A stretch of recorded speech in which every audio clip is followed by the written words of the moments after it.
So ಸಾರ್ವಜನಿಕ ಸ್ಥಳದಲ್ಲಿರ್ತಕ್ಕಂತಹ ಇಂತಹ ತ್ಯಾಜ್ಯ ನಿರ್ಮೂಲನೆಯನ್ನ ನಾವು ಮಾಡ್ತೇವೆ, ಅಂದ್ರೆ ಸರ್ಕಾರ ಅಥವಾ ಸರ್ಕಾರದ ಅಂಗಸಂಸ್ಥೆಗಳು ಮಾಡ್ತವೆ.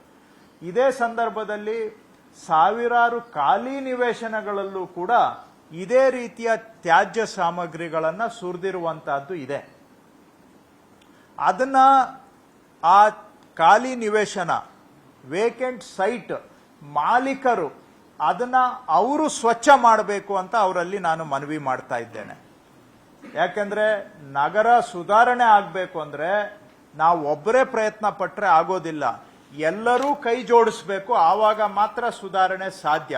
ನಮ್ಮ ಜವಾಬ್ದಾರಿ ನಾವು ನಿರ್ವಹಣೆ ಮಾಡ್ತೇವೆ. ಸಾರ್ವಜನಿಕ ಜಾಗದಲ್ಲಿರೋದನ್ನ ನೀವು ತೆಗೀರಿ ಅಂತ ನಾವು ಸಾರ್ವಜನಿಕರನ್ನ ಕೇಳೋದಿಲ್ಲ, ಅದನ್ನ ನಮ್ಮ ಸಂಸ್ಥೆ, ಸರ್ಕಾರದ ಸಂಸ್ಥೆಗಳೇ ನಿರ್ಮೂಲನೆ ಮಾಡ್ತವೆ, ಅವುಗಳನ್ನ ತೆರವು ಮಾಡ್ತವೆ. ಆದರೆ ನಿಮ್ಮ ಖಾಲಿ ನಿವೇಶನದಲ್ಲಿ ಇರುವಂತಹ ತ್ಯಾಜ್ಯ ಸಾಮಗ್ರಿಗಳನ್ನ ದಯವಿಟ್ಟು ತಾವು ನಿರ್ಮೂಲನೆ ಮಾಡಬೇಕು ಅಂತ ನಾನು ಸಾರ್ವಜನಿಕರಲ್ಲಿ ಮನವಿ ಮಾಡ್ತಾ ಇದ್ದೇನೆ. ನಿಮ್ಮ ಸೈಟ್ ಅಲ್ಲಿ ಸ್ವಲ್ಪ ಮಣ್ಣು ಉಡ್ಡೆಗಳಿರಬಹುದು, ಬೇರೆ ಡೆಬ್ರಿಸ್ ಇರಬಹುದು, ಅದರಲ್ಲಿ ಗಿಡ ಗಂಟೆ ಬೆಳ್ಕೊಂಡು ಒಂಥರ ಅಕ್ಕಪಕ್ಕ ಮನೆಯವರಿಗೆ ಅವೆಲ್ಲ ತೊಂದರೆ ಆಗಿರಬಹುದು. ದಯವಿಟ್ಟು ನಿಮ್ಮ ಖಾಲಿ ನಿವೇಶನದಲ್ಲಿ ಈ ರೀತಿಯ ಪರಿಸ್ಥಿತಿ ಇದ್ರೆ ಅದನ್ನ ಸ್ವಚ್ಛ ಮಾಡುವಂತ ಕೆಲಸವನ್ನ ಆಗಸ್ಟ್ 15ಕ್ಕೆ ಮೊದಲು ಖಾಲಿ ನಿವೇಶನ ಮಾಲೀಕರು ಮಾಡಬೇಕು ಅಂತ ಒತ್ತಾಯಪೂರ್ವಕವಾಗಿ ಮನವಿ ಮಾಡ್ತಾ ಇದ್ದೇನೆ. ಅದಕ್ಕೆ ನಾನು ನಮ್ಮ ಎಲ್ಲ ಅಧಿಕಾರಿಗಳಿಗೆ ಹೇಳಿದ್ದೇನೆ, ಕೆಲವು ಜನರಿಗೆ ಯಾರ ಕಡೆಯಿಂದ ಕ್ಲೀನ್ ಮಾಡಿಸ್ಬೇಕು ಅಂತ ಗೊತ್ತಿರೋದಿಲ್ಲ. ಅದಕ್ಕೆ ಅವರವರ ಕಾರ್ಪೊರೇಷನ್ ಲಿಮಿಟ್ ಅಲ್ಲಿ ಈ ತರ ಕ್ಲೀನ್ ಮಾಡೋರು ಯಾರ್ಯಾರು ಇದ್ದಾರೆ ಅಂತ ಅವರ ಕಾಂಟ್ಯಾಕ್ಟ್ ಲಿಸ್ಟ್ ಅನ್ನ ಜನಗಳಿಗೆ ಒದಗಿಸ್ಕೊಡಿ, ಮಾಹಿತಿ ರೂಪದಲ್ಲಿ ಒದಗಿಸ್ಕೊಡಿ ಅಂತಾನು ನಾನು ಅಧಿಕಾರಿಗಳಿಗೆ ಸೂಚನೆ ಕೊಟ್ಟಿದ್ದೇನೆ. ಸೊ ಪ್ರತಿಯೊಬ್ಬ ಕಮಿಷನರು ಕೂಡ ಅವ್ರವ್ರ ಲಿಮಿಟ್ ಅಲ್ಲಿ ಯಾರು ಖಾಲಿ ಸೈಟ್ಗಳನ್ನ ಕ್ಲೀನ್ ಮಾಡೋರು ಇದ್ದಾರೆ ಅಂತ ಒಂದು ಲಿಸ್ಟ್ ಅನ್ನ, ಅವ್ರ ಕಾಂಟ್ಯಾಕ್ಟ್ ನಂಬರ್ ಅನ್ನ ನಾವು ಒದಗಿಸ್ಕೊಡ್ತೇವೆ ಜನರಿಗೆ. ನಾವೇ ಒದಗಿಸ್ಕೊಡ್ಬೇಕಂತೇನಿಲ್ಲ, ಯಾರು ಸೈಟ್ ಕ್ಲೀನ್ ಮಾಡೋರು ಇದ್ದಾರೆ ನಿಮ್ಗೆ ಪತ್ತೆ ಮಾಡಿ ಅವ್ರ ಮುಖಾಂತರ ತಾವೇ ಮಾಡಿಸ್ಕೊಳ್ಳಿ, ನಾವು ಅದರಲ್ಲಿ ಮಧ್ಯಪ್ರವೇಶ ಮಾಡಲಿಕ್ಕೆ ಬಯಸೋದಿಲ್ಲ. ಆಗಸ್ಟ್ 15ರವರೆಗೆ ನಾನು ಅವರಲ್ಲಿ ರಿಕ್ವೆಸ್ಟ್ ಮಾಡ್ತಾ ಇದ್ದೇನೆ, ತಮ್ಮ ಖಾಲಿ ಸೈಟ್ ಅನ್ನ ದಯವಿಟ್ಟು ತಾವು ಕ್ಲೀನ್ ಮಾಡ್ಕೊಳ್ಳಿ. ನೀವು ನಾವು ಇಬ್ರು ಪ್ರಯತ್ನ ಮಾಡಲಿಲ್ಲ ಅಂದ್ರೆ ಬೆಂಗಳೂರು ಸುಧಾರಣೆ ಆಗೋದಿಲ್ಲ.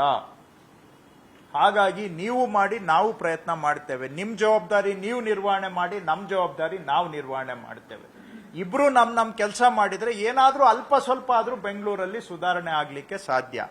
ಸೊ ಹಾಗಾಗಿ ಆಗಸ್ಟ್ 15ರ ಮೊದಲು ಖಾಲಿ ನಿವೇಶನಗಳಲ್ಲಿ ಏನಾದ್ರೂ ಈ ತರ ಪರಿಸ್ಥಿತಿ ಇದ್ದರೆ ಅದನ್ನ ತಾವು ಮಾಡ್ಕೊಳ್ಳಿ. ಇಲ್ಲದೆ ಇಲ್ಲ, ಕ್ಲೀನ್ ಆಗಿದೆ ಅಂದ್ರೆ ಏನ್ ತೊಂದರೆ ಇಲ್ಲ. ಎಲ್ಲಿ ಈ ತರ ಉಡ್ಡೆ, ಮಣ್ಣು, ಕಲ್ಲು, ಗಿಡ ಗಂಟೆ ಬೆಳ್ಕೊಂಡಿದೆ ಅದನ್ನ ತಾವು ಕ್ಲೀನ್ ಮಾಡ್ಕೊಳ್ಳಿ. ಇಲ್ಲ ಅಂತ ಹೇಳಿದ್ರೆ ಆಗಸ್ಟ್ 15ರ ನಂತರ ಖಾಲಿ ನಿವೇಶನಗಳನ್ನ ಅಲ್ಲಿ ಈ ತರಹ ತ್ಯಾಜ್ಯವನ್ನ ತೆರವು ಮಾಡುವಂತ ಕೆಲಸ ನಾವು ಜಿಬಿಎ ವತಿಯಿಂದ, ಕಾರ್ಪೊರೇಷನ್ಗಳ ವತಿಯಿಂದ ಮಾಡ್ತೇವೆ. ಆ ಮಾಡಿದಂತಹದ್ದನ್ನ ಅದರ ಖರ್ಚು ಏನ್ ತಗಲುತ್ತೆ ಅದು ನಾವು ಅವರ ತೆರಿಗೆ ಅಕೌಂಟ್ಗೆ ಸೇರಿಸಿ ಅದರ ಮುಖಾಂತರ ಅವರು ಅದನ್ನ ತೆರಿಗೆ ಕಟ್ಟುವಾಗ ಅದನ್ನು ಸೇರಿಸಿ ಕಟ್ಟಬೇಕಾಗತ್ತೆ. ಸೊ ಮತ್ತೆ ರಿಪೀಟ್ ಮಾಡ್ತಾ ಇದ್ದೇನೆ, ಆಗಸ್ಟ್ 15ಕ್ಕೆ ಮೊದಲು ಸಾರ್ವಜನಿಕರೇ, ಅವರ ಮಾಲೀಕರೇ ಅವರ ಜಾಗವನ್ನ ಕ್ಲೀನ್ ಮಾಡ್ಕೋಬೇಕು. ಅವ್ರು ಮಾಡ್ಕೊಳ್ಳಿಲ್ಲ ಅಂತ ಹೇಳಿದ್ರೆ ಆಗಸ್ಟ್ 15ರ ನಂತರ ನಾವು ಸ್ವಚ್ಛ ಮಾಡಿ ಅದಕ್ಕೆ ತಗಲುವ ವೆಚ್ಚವನ್ನ ಅವರ ತೆರಿಗೆ ಅಕೌಂಟ್ಗೆ ಸೇರಿಸ್ತೇವೆ. ಯಾವುದಕ್ಕೆ ಎಷ್ಟು ಖರ್ಚಾಗುತ್ತೆ ಅನ್ನೋದನ್ನು ಕೂಡ ಮುಂದಿನ ವಾರ ರೇಟ್ ಅನ್ನ ನಾವು ಪಬ್ಲಿಷ್ ಮಾಡ್ತೇವೆ. ಸೊ ಈ ರೇಟ್ ಅವ್ರು ಕಟ್ಟೋದು ಬೇಕಾಗಿಲ್ಲ, ಯಾಕಂದ್ರೆ ಅವ್ರು ಹೇಳ್ಬೋದು ನಿಮ್ದು ರೇಟ್ ಜಾಸ್ತಿ ಇದೆ ಅಂತ. ಇರ್ಬೋದು, ನಮ್ದು ರೇಟ್ ಜಾಸ್ತಿ ಇರ್ಬೋದು, ಇಲ್ಲ ಅಂತಲ್ಲ. ಅದಕ್ಕೆ ಇಂಟ್ರೆಸ್ಟು ಕೂಡ ತಗಲ್ಬಹುದು, ಇಲ್ಲ ಅಂತ ನಾನು ಹೇಳೋದಿಲ್ಲ. ಅದು ಬೇಡ ಅಂತ ಹೇಳಿದ್ರೆ ನೀವೇ ಸೈಟ್ ನ ಕ್ಲೀನ್ ಮಾಡ್ಕೊಳ್ಳಿ. ನಾನು ಇದನ್ನ ಇವತ್ತಲ್ಲ, ಜುಲೈ 15ನೇ ತಾರೀಕೆ ಘೋಷಣೆ ಮಾಡಿದ್ದೇನೆ, ರಿಕ್ವೆಸ್ಟ್ ಮಾಡಿದ್ದೇನೆ, ನಿಮ್ ಸೈಟ್ ನೀವು ಕ್ಲೀನ್ ಮಾಡ್ಕೊಳ್ಳಿ ಅಂತ. ಇಲ್ಲಿವರೆಗೂ ಯಾರು ಕ್ಲೀನ್ ಮಾಡ್ಕೊಂಡಿರೋ ಮಾಹಿತಿ ನನಗೆ ಬಂದಿಲ್ಲ, ಫೀಡ್ಬ್ಯಾಕ್ ಬಂದಿಲ್ಲ. ಮಾಡ್ಕೊಂಡಿದಾರ ಏನೋ ಗೊತ್ತಿಲ್ಲ, ಬಟ್ ನನ್ಗಂತೂ ಎಲ್ಲೂ ಕಂಡು ಬಂದಿಲ್ಲ. ಈಗಲೂ ಕೂಡ ನಾವು ಆಗಸ್ಟ್ 15ರವರೆಗೆ ಟೈಮ್ ಕೊಡ್ತಾ ಇದ್ದೇವೆ, ದಯವಿಟ್ಟು ತಾವು ಕ್ಲೀನ್ ಮಾಡ್ಕೊಳ್ಳಿ. ಇಲ್ಲ ಅಂತ ಹೇಳಿದ್ರೆ ಅನಿವಾರ್ಯವಾಗಿ ನಾವು ಕ್ಲೀನ್ ಮಾಡೋದು ಆರಂಭ ಮಾಡಬೇಕಾಗತ್ತೆ. ಅಂತದ್ದು 16,000 ಸೈಟ್ಗಳು ಇರಬಹುದು ಔಟರ್ ಏರಿಯಾದಲ್ಲಿ. ನಮಗೂ ಟೈಮ್ ಹಿಡಿಯಬಹುದು, ಬಟ್ ನಾವು ಕೂಡ ಅದನ್ನ ಆರಂಭ ಅಂತೂ ಮಾಡ್ತೇವೆ. ಸೊ ಇವೆಲ್ಲ ನಾವು ಖಾಸಗಿ ಸ್ವತ್ತುಗಳ ಮಾಲೀಕರು ಎಲ್ಲ ಕೈ ಜೋಡಿಸಿದ್ರೆ ಈ ತ್ಯಾಜ್ಯವನ್ನ ಸ್ವಲ್ಪ ಮಟ್ಟಿಗಾದ್ರೂ ನಿರ್ಮೂಲನೆ ಮಾಡಲಿಕ್ಕೆ ಸಾಧ್ಯ ಆಗುತ್ತೆ. ಸೊ ಇದು ಬಹಳ ವರ್ಷಗಳಿಂದ ಇರುವಂತಹ ಸಮಸ್ಯೆ. ಈ ತ್ಯಾಜ್ಯದಿಂದ ಸ್ವಾತಂತ್ರ್ಯ, ಫ್ರೀಡಮ್ ಫ್ರಮ್ ವೇಸ್ಟ್, ಈ ಮಾಸದಲ್ಲಿ ತಿಂಗಳು ಪೂರ್ತಿ ನಾವು ಇದನ್ನ ಮಾಡಿ ತದನಂತರ ಯಾರೇ ಆಗಲಿ ಈ ತರ ಡೆಬ್ರಿಸ್ ರಿಮೂವಲ್ ಮಾಡಬೇಕಾದ್ರೆ ಅದಕ್ಕೆ ಒಂದು ಕಟ್ಟುನಿಟ್ಟನ ಒಂದು ಕ್ರಮ ಜಾರಿ ಮಾಡ್ತಾ ಇದ್ದೇವೆ. ಸೊ ದಟ್ ನಾಳೆ ಮತ್ತೆ ನಾವು ಒಂದ್ ಕಡೆಯಿಂದ ತೆರವು ಮಾಡ್ಕೊಂಡೋದ್ರೆ ಅದೇ ಜಾಗಕ್ಕೆ ಬಂದು ಸುರಿಯುವಂಗೆ ಆಗ್ಬಾರ್ದು ಮತ್ತೆ. ಸೊ ನಾವು ಮಾಡಿದ್ದೆಲ್ಲ ಅವ್ರಿಗೆ ಹಬ್ಬ ಮಾಡಿಕೊಟ್ಟಂಗ ಆಗತ್ತೆ, ಅದು ಆಗ್ಬಾರ್ದು ಅಂತೇಳಿ ಅದಕ್ಕೇನೂ ಕೂಡ ಒಂದು ಸಿಸ್ಟಮ್ ಅನ್ನ ನಾವು ಜಾರಿ ಮಾಡ್ತಾ ಇದ್ದೇವೆ. ಅದ್ರ ಬಗ್ಗೆನೂ ಕೂಡ ಮುಂದಿನ ದಿನ ನಾನು ಹೇಳಿದ್ದೇನೆ, ಅವ್ರನ್ನೆಲ್ಲ ಕರೆದು ಮೀಟಿಂಗ್ ಮಾಡಿ ಈ ತರ ಈ ಡೆಬ್ರೀಸ್ ರಿಮೂವ್ ಮಾಡೋರು ಯಾರ್ಯಾರಿದ್ದಾರೆ ಅವ್ರಿಗೆ ಗೈಡ್ಲೈನ್ಸ್ ಕೊಟ್ಬಿಟ್ಟು ಅವರೆಲ್ಲ ಕಂಪಲ್ಸರಿ ಆಗಿ ರಿಜಿಸ್ಟರ್ ಆಗಬೇಕು, GPS ಅಳವಡಿಸ್ಕೊಳ್ಬೇಕು, ಮತ್ತೆ ಎಲ್ಲಿ ನಾವು ಡೆಸಿಗ್ನೇಟ್ ಮಾಡಿದ್ದೇವೆ ಅಲ್ಲೇ ತಗೊಂಡೋಗಿ ಇದನ್ನ ಸುರಿಬೇಕು. ರೋಡ್ ಸೈಡ್ ಅಲ್ಲಿ ಅಲ್ಲಿ ಇಲ್ಲಿ ಸುರಿಯೋ ಆಗಿಲ್ಲ. ಅದಕ್ಕೂ ಕೂಡ ಅವ್ರಿಗೆ ಏನ್ ಬೇಕೋ ಸೌಕರ್ಯ ಮಾಡಿಕೊಡೋದಕ್ಕೆ ನಾವು ತಯಾರಿದ್ದೇವೆ. ಇನ್ನು ಮುಂದೆ ಆ ತರ ಸಾರ್ವಜನಿಕ ಸ್ಥಳಗಳಲ್ಲಿ ಸುರಿಯೋದನ್ನ ಆದಷ್ಟು ನಾವು ಕಟ್ಟುನಿಟ್ಟಾಗಿ ಅವಾಯ್ಡ್ ಮಾಡಕ್ಕೆ ಪ್ರಯತ್ನವನ್ನ ಮಾಡ್ತೇವೆ. ಸೊ ಈ ಕ್ಯಾಂಪೇನ್ ಜಸ್ಟ್ ಕ್ಲೀನ್ ಬೆಂಗಳೂರು ಅಂದ್ರೆ JCB ಜಸ್ಟ್ ಕ್ಲೀನ್ ಬೆಂಗಳೂರು ಮಾಡೋಣ, JCB ಮಾಡೋಣ ಅನ್ನೋದು ನಾನು ಸಾರ್ವಜನಿಕರಲ್ಲಿ ಮನವಿ. ಯಾತಕ್ಕಾಗಿ? ಬೆಂಗಳೂರಿನ ಸುಧಾರಣೆಗಾಗಿ. ಹಾಗಾಗಿ ನಾನು ಜನಗಳಲ್ಲಿ ಮನವಿ ಮಾಡೋದು, ಈ ತ್ಯಾಜ್ಯದಿಂದ ಸ್ವಾತಂತ್ರ್ಯ ಅಭಿಯಾನದಡಿ ನೀವು ನಾವು ಸೇರಿ ಜೊತೆಗೂಡಿ JCB ಮಾಡೋಣ ಬೆಂಗಳೂರಿನ ಸುಧಾರಣೆಗಾಗಿ. ಇದಕ್ಕೆ ಸಾರ್ವಜನಿಕರ ಸಹಕಾರ ಬಹಳ ಮುಖ್ಯ. ಸಹಕಾರ ಕೊಡ್ತಾರೆ ಅಂತ ನಾನು ನಿರೀಕ್ಷೆಯನ್ನ ಇಟ್ಕೊಂಡಿದ್ದೇನೆ. ಸಣ್ಣ ಪುಟ್ಟ ಇದರಲ್ಲಿ ವ್ಯತ್ಯಾಸಗಳು ಬರಬಹುದು, ಅನುಭವದ ಆಧಾರದ ಮೇಲೆ ಅದನ್ನ ಸರಿ ಮಾಡಿಕೊಂಡು ನಾವು ಮುಂದೆ ಹೆಜ್ಜೆಯನ್ನ ಇಡ್ತೇವೆ. ಸೇಮ್ ಈಗ ಇಂಗ್ಲಿಷಲ್ಲಿ ಹೇಳ್ಬಿಡ್ತೇನೆ ಒಂದು 2 ನಿಮಿಷದಲ್ಲಿ. ಇಷ್ಟೊತ್ತು ಹೇಳಲ್ಲ ಅವ್ರಿಗೆ ಪ್ರತಿ ಬಾರಿ ಹಂಗೆ ಆಗುತ್ತೆ, ಅವ್ರಿಗೆ ಬೈಟೆ ಸಿಗೋದಿಲ್ಲ. ಹೇಳ್ತೇನೆ, ಇದು 2 ನಿಮಿಷದಲ್ಲಿ ಅವ್ರ ಸ್ಟೇಟ್ಮೆಂಟ್ ಮುಗಿಸ್ಬಿಡ್ತೇನೆ. ಪ್ರತಿ ಬಾರಿ ಅವ್ರದ್ದು ಮಿಸ್ ಆಗುತ್ತೆ, ಅಲ್ಲೇ ಬಂದ್ಬಿಡಿ. ಇನ್ನು separately you will not get it, then I don't mind, but don't blame me if you don't get it separately. Debris dumped on the roads and pavements, public spaces in Bengaluru. In addition to such public spaces, there is also a lot of similar waste that has been dumped or has accumulated in private vacant sites also. These have become hotbeds of mosquito breeding, nesting for rats, snakes.